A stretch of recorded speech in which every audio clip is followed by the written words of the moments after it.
IB Karachi in 2003. I have passed out in 2003, and that time,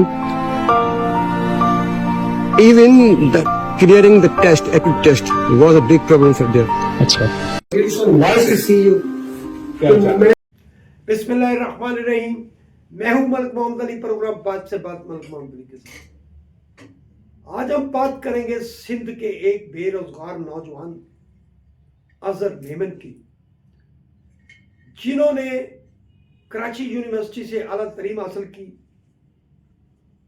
और वो कई सालों से बेरोजगार हैं, रोजी रोटी के लिए तरस रहे हैं और बदहाली की जिंदगी गुजार रहे हैं। लेकिन उन्होंने अपनी इंग्लिश में एक अपने साथ होने वाले जो मामलात हैं वीडियो वायरल की। वो वीडियो वायरल होगी तो फिर उस वीडियो की गूंज हुकूमत पाकिस्तान तक पहुंची, वफाकी वजीर इत्तलात व नशरियात तक पहुंची।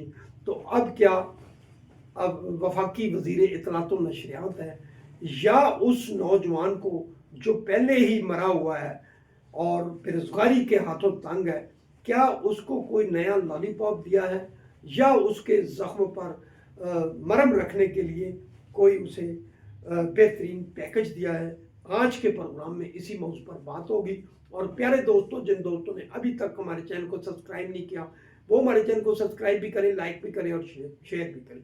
और हम बात कर रहे हैं सिंध के इलाका खैरपुर से ताल्लुक रखने वाले गरीब नौजवान अजहर मेमन की, जिन्होंने कराची यूनिवर्सिटी से MBA की डिग्री नुमाया नंबरों से हासिल की, लेकिन वो नौजवान कहीं भी मुलाजमत हासिल ना कर सका, बेरोजगारी की ज़िंदगी गुजार रहा है और बहुत ही बुरे दिन गुजार रहा था।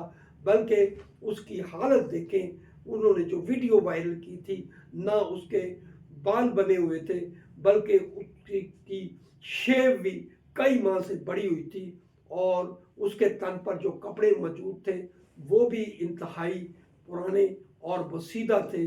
उन्होंने इंग्लिश में अपनी फरियाद रिकॉर्ड करके जब सोशल मीडिया पर वायरल की तो ये वीडियो इतनी पॉपुलर होगी कि ये वीडियो बिला आखिर हुकूमत पाकिस्तान के वजीर वफाकी वजीर इत्तलात व नशरियात अताउल्लाह तारड़ तक भी पहुंच गई। और फिर अताउल्लाह तारड़ ने अपने जो ज़िम्मेदारान थे, मतायत अफसरान थे, उनकी ज़िम्मेदारी लगाई कि इस नौजवान को ढूंढा जाए और उसे इस्लामाबाद लाया जाए। और फिर इस नौजवान अजहर मेमन की सुनी गई। जो महकमा अतलात के ज़िम्मेदारान थे उन्होंने इसे ढूंढा और ढूंढ कर वो फिर अजहर मेमन को इस्लामाबाद लाए। इस्लामाबाद में अताउल्लाह तारड़ ने उनका बड़ा ही गर्मजोशी से इस्तकबाल किया और उस नौजवान की हालत को संवारने के लिए उसके बाल तराशे गए, उसकी शेव करवाई गई और अच्छे कपड़े दिए गए। और उसके बाद जब उसे इत्तलात व नशरियात के दफ्तर में बुलाया गया तो फिर न सिर्फ अताउल्लाह तारड़ ने उनका भरपूर इस्तकबाल किया, उन्हें वेलकम किया, बल्कि अपनी सीट पर भी उसे बिठाया और उसको मुस्तकबिल के हवाले से उनके साथ भरपूर तामन की मकम्मल तौर पर यकीन दहानी कराई।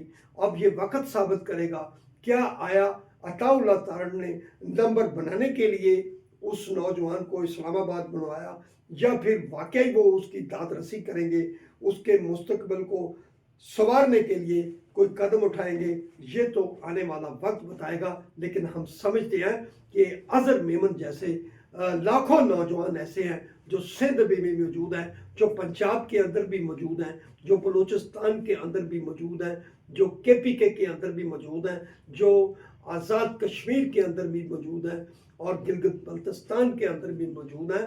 तो हुकूमत ऐसे नौजवानों का डाटा तो हासिल करे, क्योंकि ये तो ऑन रिकॉर्ड बात है कि कितने तालीम याफ्ता नौजवान मौजूद हैं जो बेरोज़गार हैं या कोई काम कर रहे हैं। तो हुकूमत को बजाय एक अजहर मेमन की फरियाद के बाद उसे इस्लामाबाद बुलाने के, हर उन अजहर मेमनों को उनके घर की दहलीज पर ही ऐसे प्रोजेक्ट्स दिए जाएं ताकि आला तालीम हासिल करने वाला کوئی بھی نوجوان بے روزگار نہ ہو. سلام پاکستان, سلام اوورسیز, اللہ حافظ.